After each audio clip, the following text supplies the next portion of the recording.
अनुसंधान कर ओ मो अंतकरणर परिचय निय मते परीक्षा कर ओ मोहर संकल्प सबु ज्ञात हुआ। गीत संहिता 47:23 पद। आमेन।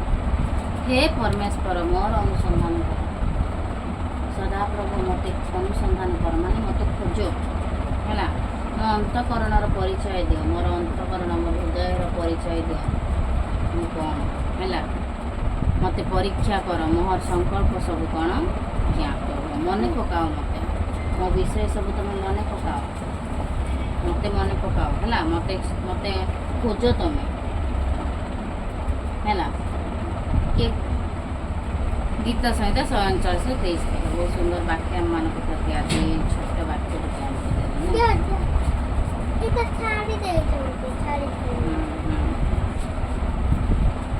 काली आम कौन पढ़ी